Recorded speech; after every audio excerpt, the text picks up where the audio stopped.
Okay, hi everybody, and welcome to Stoic Week 2018. If you could just confirm in the live chat area that you can see and hear me okay, that would be very helpful. And let me just begin by doing some introductions. My name is Donald Robertson, and I'm a member of the Modern Stoicism team, responsible for running Stoic Week. Hang on a sec while I just.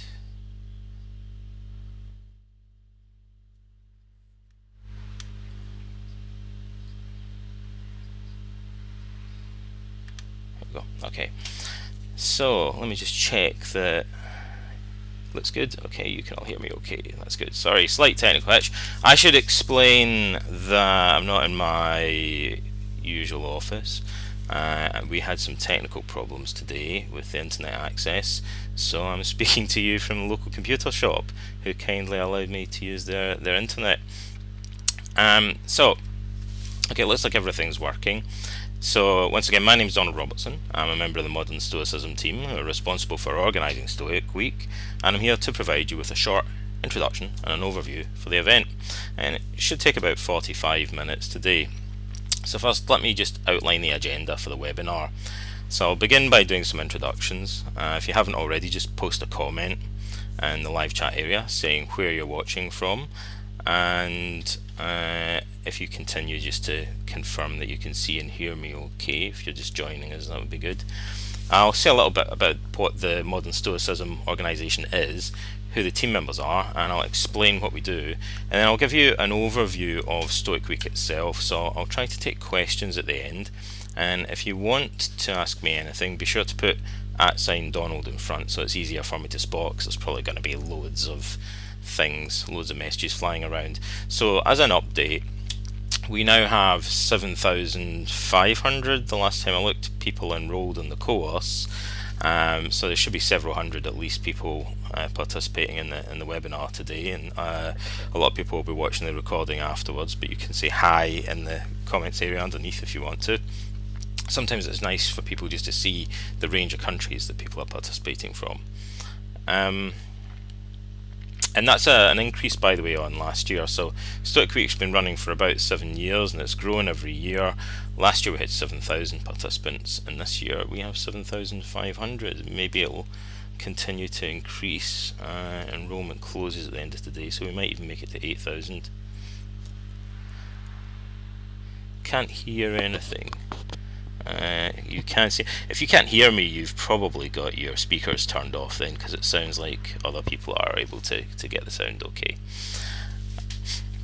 Okay, so let's begin by saying a little bit about the rest of the team and finding out more about what we do and the resources that Modern Stoicism make available for you.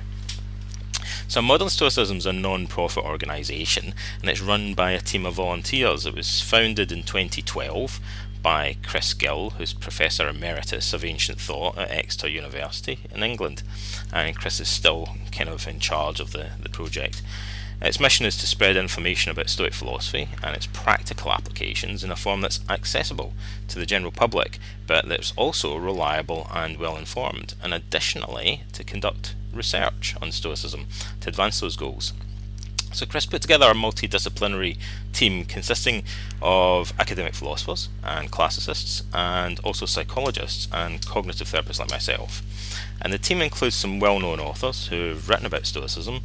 There are usually about half a dozen members, although a few people come and go over time. So I will quickly introduce the current team, while simultaneously telling you about all of the cool stuff that Modern Stoicism do. So hopefully we can kill two birds with one stone. Yeah, I can see and hear you just fine. Okay, cool. Okay, so first of all, again, for latecomers, my name is Donald Robertson, as you know, and I am a cognitive psychotherapist with a background in philosophy. I've written 6 books on philosophy and psychotherapy, including The Philosophy of CBT, Teach Yourself Stoicism, and my latest book is called How to Think Like a Roman Emperor, The Stoic Philosophy of Marcus Aurelius. So I'm one of the founding members of the Modern Stoicism team, and I'm mainly responsible for running the online courses. So mainly Stoic Week I run each year. I was one of the people that contributed to designing it. I did the audio recordings, and Chris Gill and a number of the other team members have been involved in revising the course content each year. So I facilitate the course in which you're enrolled, and I helped to design it. And I also run the longer and the more intensive course that we use to carry out more controlled research in Stoicism, which is called Stoic Mindfulness and Resilience Training, or SMRT, and that usually runs once or twice a year. Tim LeBon, who some of you may have met, is another psychotherapist in the team. He was speaking at the conference yesterday. He does CBT in an NHS clinic, and Tim's the author of a book called Wise Therapy, and also Teach Yourself Positive Psychology.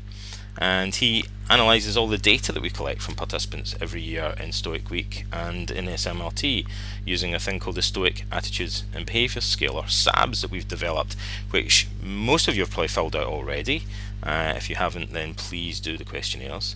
And we'd use other established measures that are used in mainstream psychological research, so we can compare our results to findings that are produced by CBT studies and positive psychology studies and stuff like that. So each year we publish detailed reports about our findings. It's all anonymised, obviously. It's the general findings, the means, and you can download those from the Modern Stoicism website. Every year Tim reminds me several times that I have to beg you all, please complete the online questionnaires, because although they're not mandatory, you don't have to complete them. Collecting the data is extremely important to the future of our project, partly because it helps us to do things like apply for funding or construct more rigorous scientific studies further down the line. And so that stuff is accelerating. We've kind of been doing various pilot studies. Last time we did SMRT, we did a 3-month follow-up, which is a new measure that we'd introduced, so the research is getting progressively a little bit more robust. And we're now, so Tim really is now working on refining the SABS scale and analysing its psychometric properties and stuff like that. Greg Sadler, who you may have met as well, is an academic philosopher who runs a popular YouTube channel, and he's on our team. He's the editor of Stoicism Today, our blog on the Modern Stoicism website. And I think of Stoicism Today, I think of the blog, as kind of having evolved into a database now, because there are over 550 free articles there, written by hundreds of different people from all over the world. And anyone can submit an article, you could submit an article. And so we're now at the stage where if you're looking for information on anything, from Stoicism and autism to Stoicism and Buddhism or whatever, you can just type it in the search box on the blog, and you'll often find there are already maybe 2 or 3 articles on your subject. So it actually starts to work a bit like a database. John Sellers, as some of you may know, is another academic philosopher on the team. He's the author of some excellent books in Stoicism. One's just called Stoicism, and then there's The Art of Living. He's also the editor of the Routledge Handbook of the Stoic Tradition. He's also got a new book out on Hellenistic philosophy, and John's one of our academic experts in Stoicism. This year he hosted Stoicon, the Modern Stoicism conference in London, yesterday, which 330 people attended. And last year I was the organiser for Stoicon, which was held in Toronto, and who knows where it will be next year.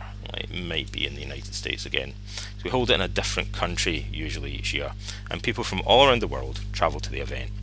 So we try to have some of the best known authors and academic experts in Stoicism giving talks and doing workshops there. I did 2 workshops yesterday. So if you didn't make it this year, keep an eye out for it next year. Maybe you'll make it along eventually. Now, Stoicon only runs in one country each year, but people from all over the world do Stoic Week, as you can see. So there are also some more local things going on. We try to have as many smaller Stoicon X events as we can each year around the same time as the main conference, and those can run anywhere in the world. Greg Lopez is another team member, and he's also the membership guy for an organisation called the Stoic Fellowship, which coordinates different local groups for Stoics to meet up in cities all around the world.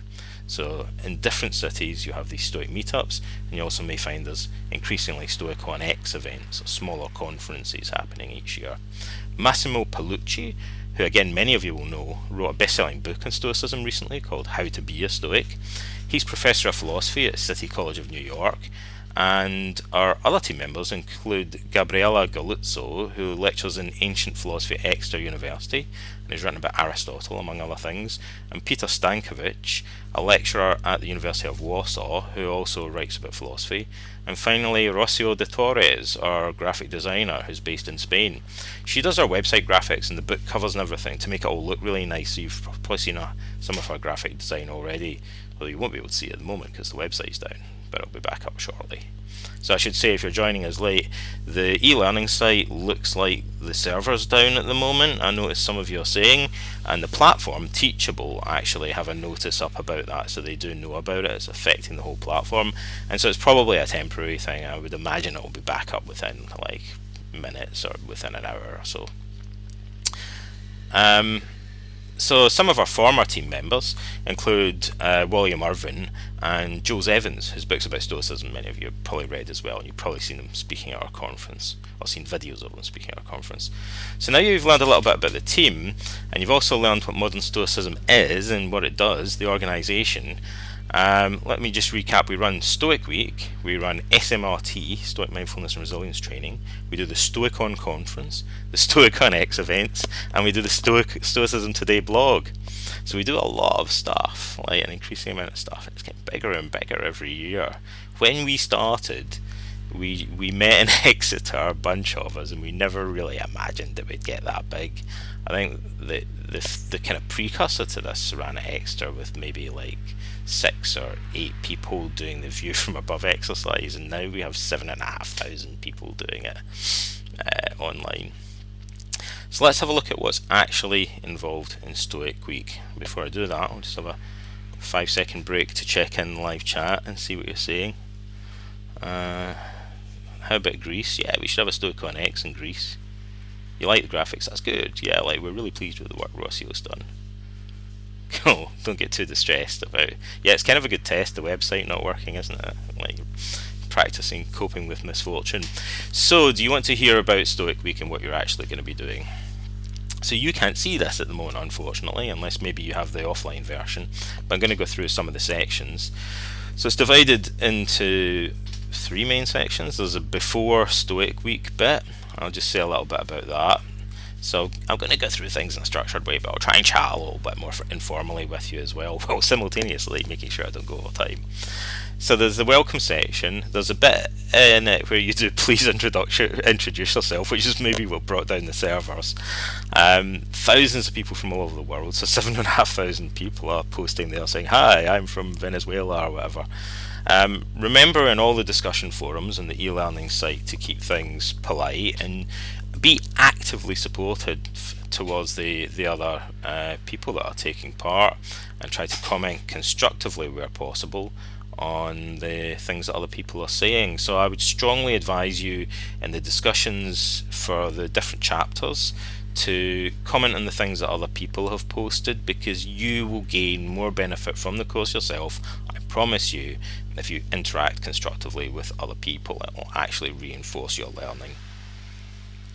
And then there's a section that talks about this year's theme, because we have a different theme every year, and this year it's living happily.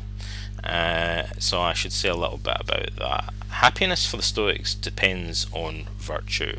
So happiness, or eudaimonia, meant having a good daemon or spiritual being originally. So it's a kind of odd word. It's a little bit of a tricky word to translate.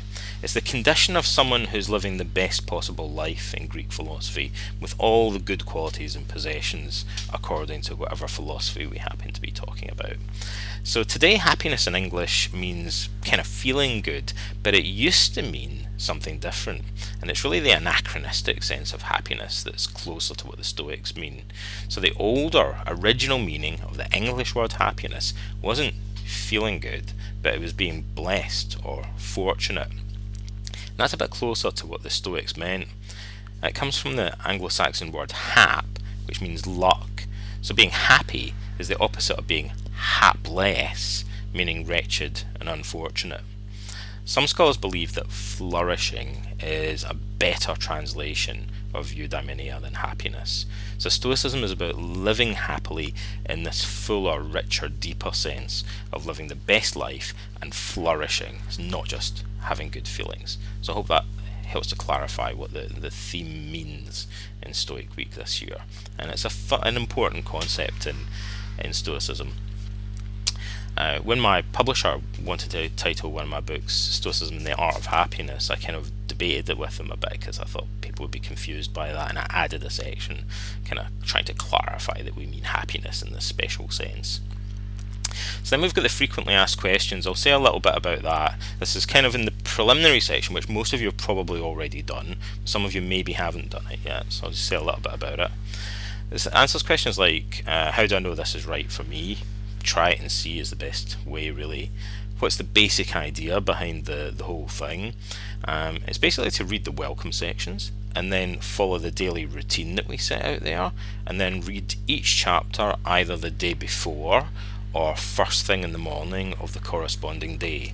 So read Monday's chapter either the day before or earlier in the day, because you're supposed to follow it throughout Monday, and Tuesday's chapter either read it tonight or tomorrow morning, because you're supposed to follow throughout the whole of Tuesday the routine that's described in there. People say, what if I don't have enough time? Our research showed that the average amount of time that people spent on Stoic Week was 36 minutes per day. So that's fairly typical. Some people academic wrote an article about it saying this is impossible and it's really unrealistic. It's not. It's just the same as any other psychological research study would ask. Any type of training, it's about half an hour a day. Like if you're not able to commit to doing that, then you'll get some benefit from it. But if you want to really benefit from the audio recordings and exercises, it'd be the same as doing a physical exercise. Like about half an hour a day is what most people tend to invest. It's just reading and listening to a recording and then maybe doing some thought exercises. But if you can only manage 5 minutes or whatever, then just do your best. Can I do it offline? Yeah, you'd have to download the audio recordings. But there's also a PDF, EPUB, or Kindle version that you can use offline. And I should mention also there's a mobile app from Teachable, which you can use to access the course on mobile devices. If you have any problems, email me. The email address is admin@modernstoicism.com. There's also a contact link in the course that you can use as well. And how will you know if it's helped? Fill out the questionnaires. It's really important that you fill out the questionnaires beforehand, and also it's equally important that at the end of the course you submit the questionnaires again so we can measure the progress you've made. I should say lots of people tell me they actually feel that they benefit from the process of doing those forms. I really believe that. Maybe not everybody, but a lot of people feel that doing those forms, especially the SABS form, people tell me, is part of the learning process, that they benefit from actually doing that. How are we doing for comments? Didn't know there were so many Dutch Stoics. We've got about 500 people watching at the moment, by the way. Okay, so there's a section on what is Stoicism that explains the history very briefly and the basic concepts of Stoicism. I'm not going to go over that just now. I do that all the time. I've got a really good video on YouTube that I did at the Toronto conference. You might want to watch that if you're completely new to Stoicism. It's like 20 minutes long, and maybe I'll add a link actually for people that are interested. It's just me giving a talk as concisely as possible about the history of Stoicism, the famous figures in Stoicism, the basic concepts of the philosophy, and how the philosophy originated. So like a kind of crash course introducing you to the subject. There's a section in the welcome section. There's a page in the welcome section about your daily routine for Stoic Week. So it's giving you a little bit of a structure to follow. Like the structure that we give you consists of reading a chapter each day, taking part in the daily discussion. So there's a different chapter for each day of the week, like Monday, Tuesday, Wednesday, Thursday, and we have this structure that I think of as kind of bookending the day of a morning and evening meditation practice, and then in between the specific exercise for that day. So that's the structure that you're going to be following each day. There's the audio downloads. I think they're in the welcome section as well. I'll just say a little bit about those. You may recognise that it's me doing the audio recordings. There's audio recordings for the morning and evening meditations. So I'll give you some informal advice about how to use those. Like, they're meant as like riding a bike with stabilizers, I guess. They're there to give you a bit of assistance. So obviously sometimes people will say, well, I find it easier just to do it on my own, or the recordings are a little bit long for me. Well, bin them. Like, throw them away. After, you may only need to listen to them once, and then just do it on your own if you find that easier. Like, of course. And then there's people that go, no, like, I much prefer listening to your voice, Donald. I can't think why. And they find it easier to just keep using the recording. In which case, do that. By all means, do whatever works for you, basically. Like, it's strange when people say, oh, this didn't quite work for me, it would have been better if I did it another way. You kind of think, well, why didn't you you have permission to do it the way that works for you. Then, the one that I'm more interested in is the Stoic Attitudes recording, because that was kind of an odd one. We weren't really sure how people would take to that.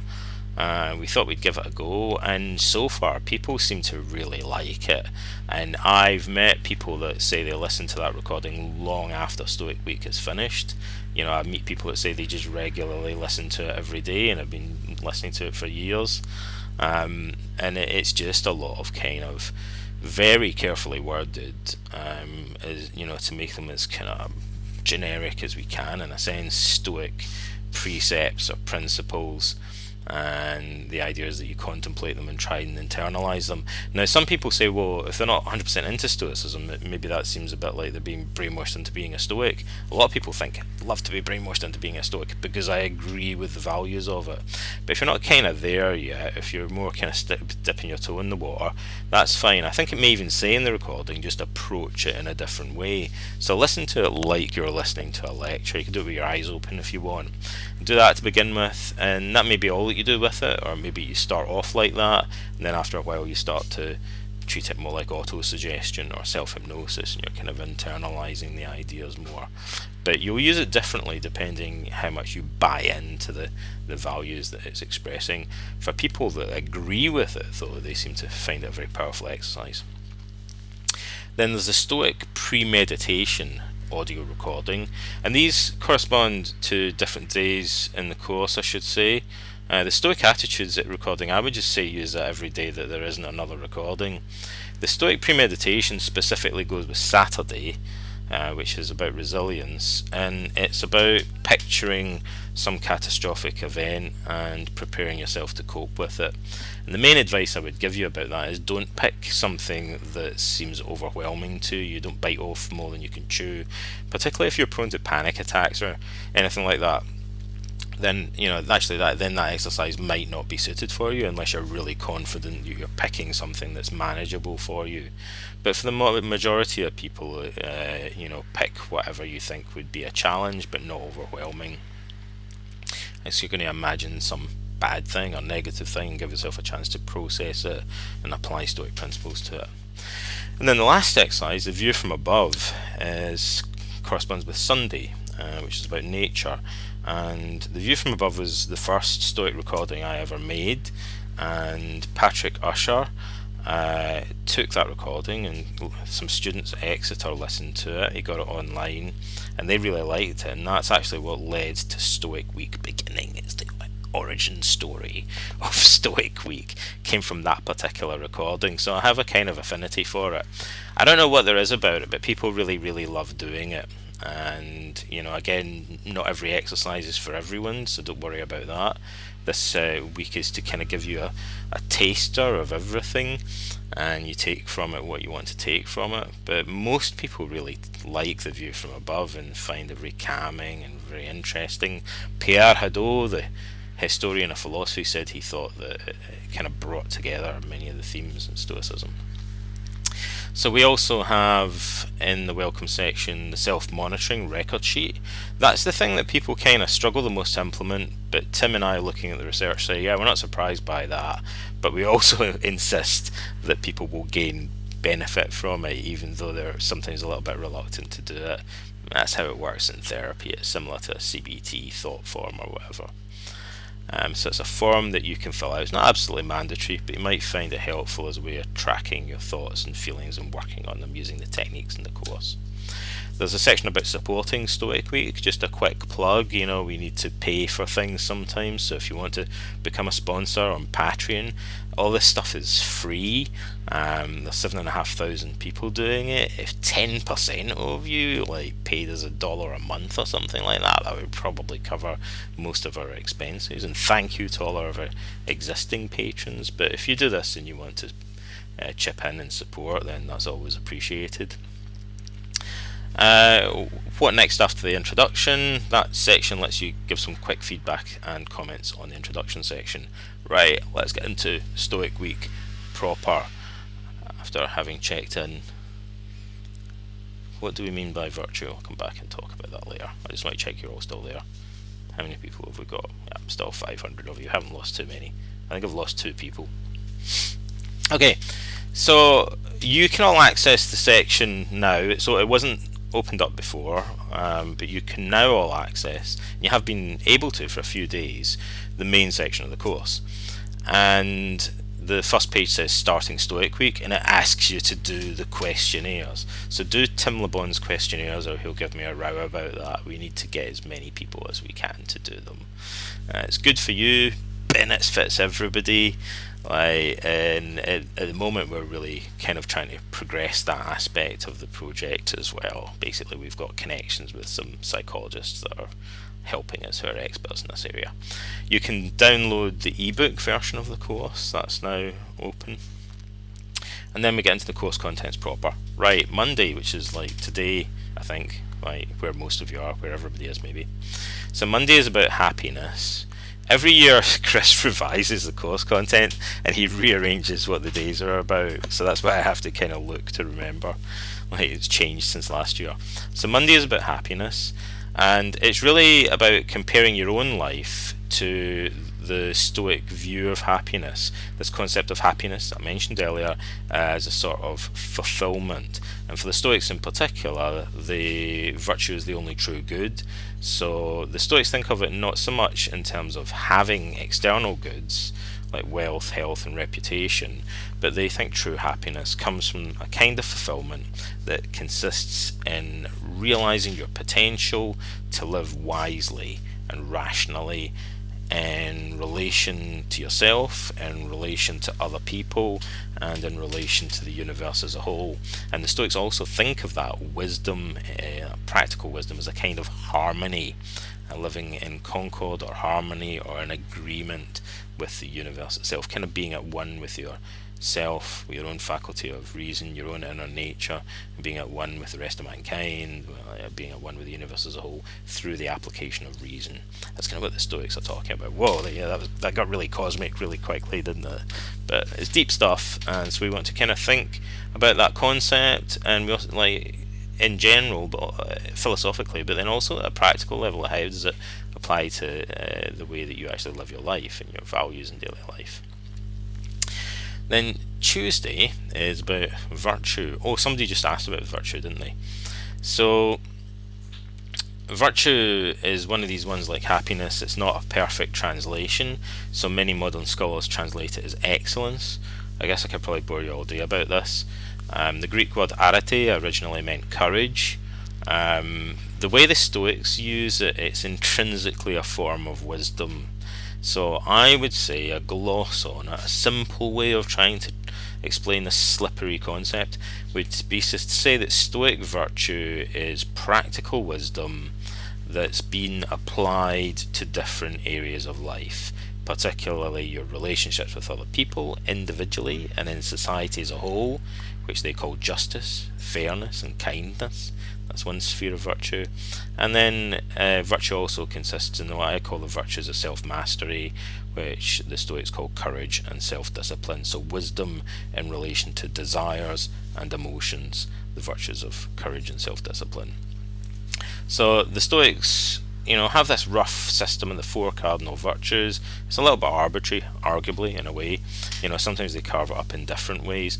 But the idea is, what does it mean to excel or flourish as a human being? And the virtues are the specific qualities that someone has.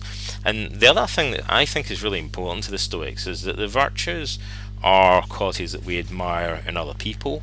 And the Stoics, like Socrates before them, were super aware of something that we call in therapy the double standards strategy, which is, I'll give you a little taster. Socrates said to Crito's son, his best friend's son, he was talking to him, and Critobulus said to Socrates, I want to make friends. He was a young adult, and he said, I need to make kind of like a new circle of friends, I need to get into society and stuff. And Socrates, you know everybody, which is true, right? Socrates kind of knew everyone.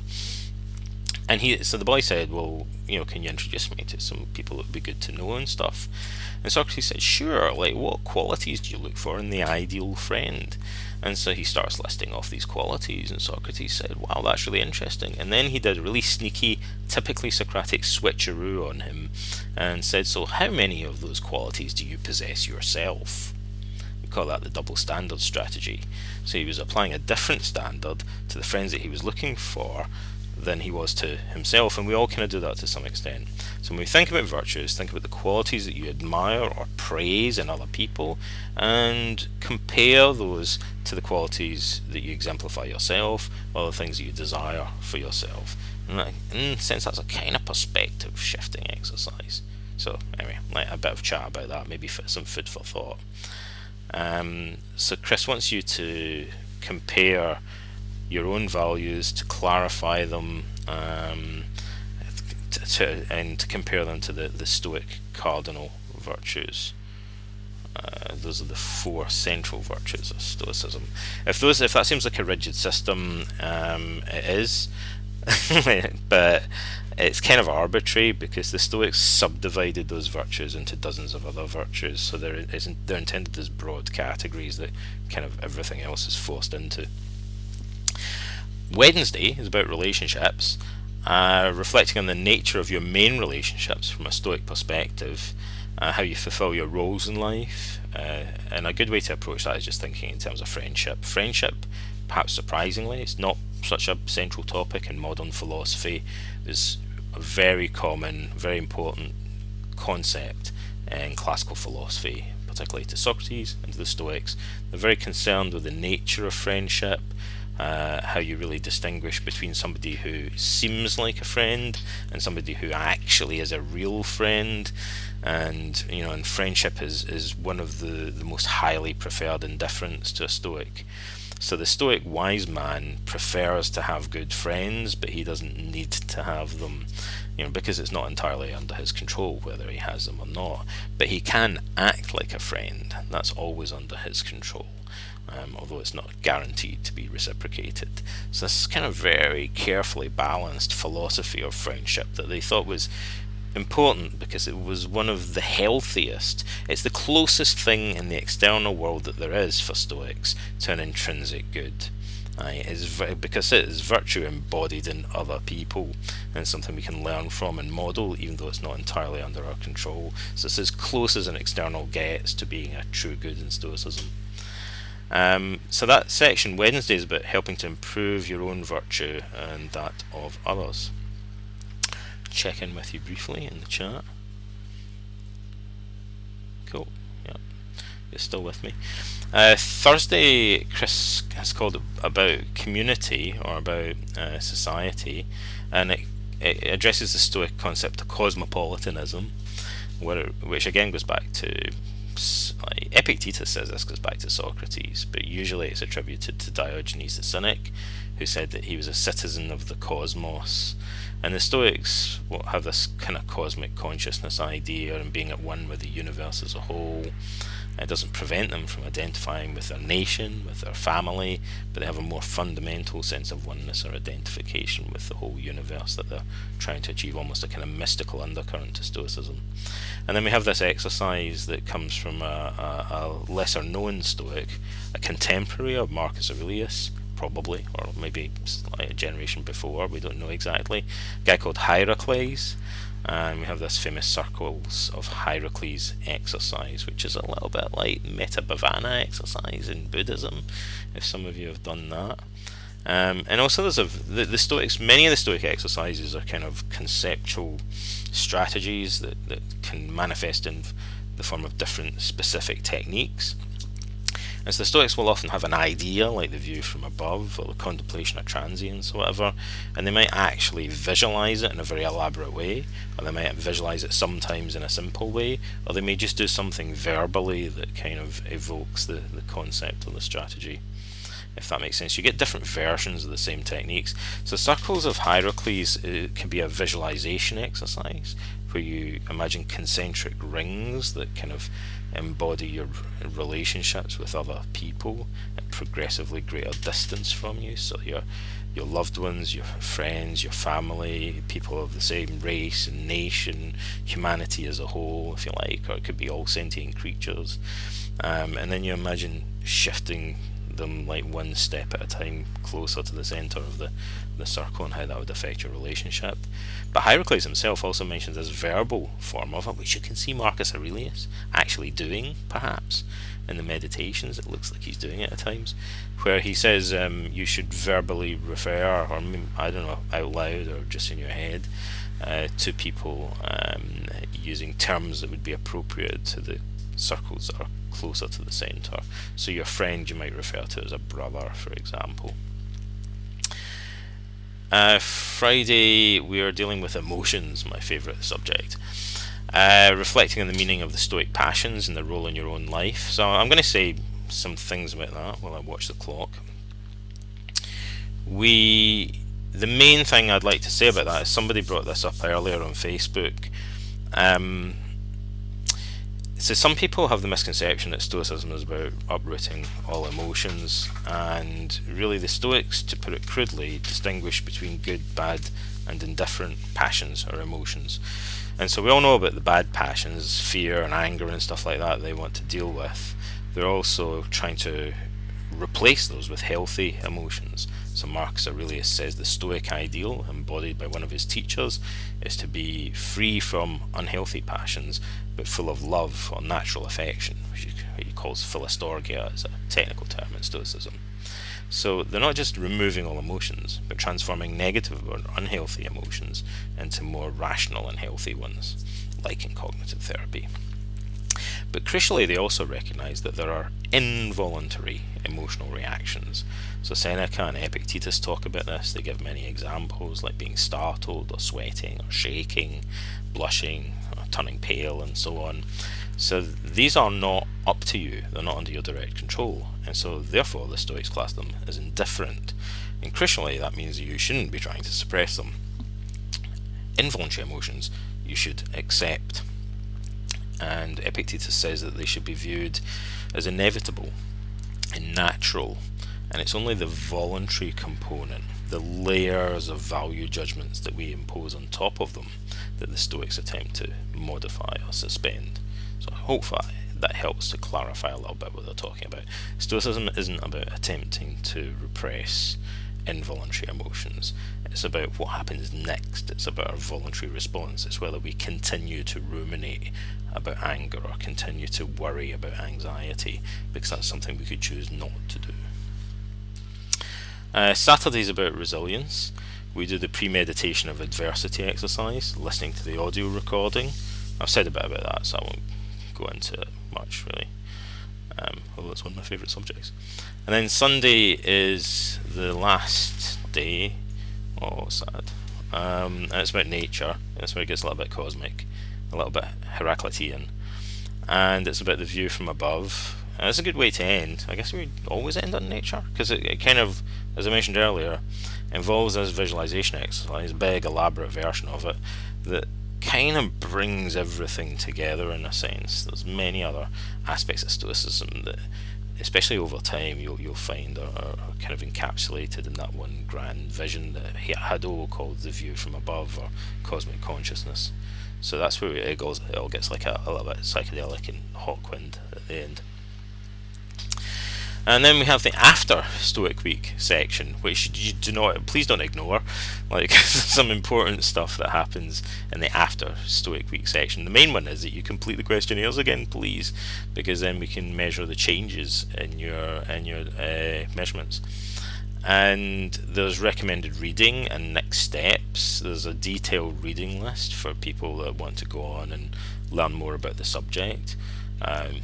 I would suggest like 99% of people, or the majority of people, if they want to get into Stoicism, the first thing they do is read Marcus Aurelius' Meditations and the Robin Hard translation, which Chris Gill did the preface to, the introduction to, is very good. And also Gregory Hayes' translation is very popular. And after reading that, I would suggest you just read the Handbook of Epictetus, because it's really short, and if you like it, then go on and read the Discourses or read Seneca. That's how most people get deeper into the subject.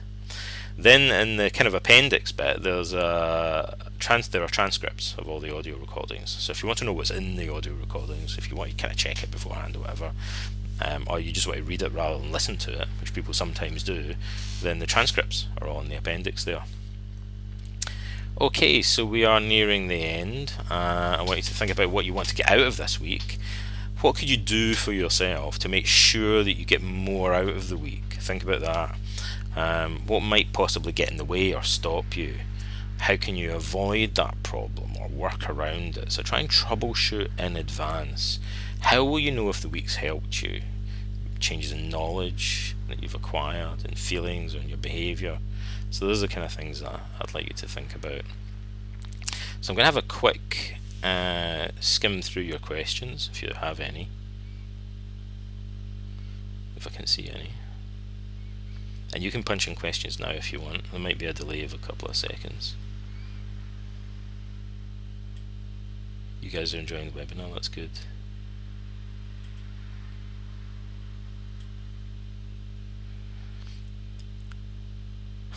You don't consider compassion a virtue, that's fair enough. Compassion's an odd word because anyway, it doesn't. It's a bit clunky in terms of Stoic theory. It means sharing the same passion, which the Stoics taught us not to do. And the Stoic virtue that's closest to that is actually called kindness. I think there was communication between Eastern and Western traditions. Yeah, there was evidence of some. Pyro of Elis went to the East.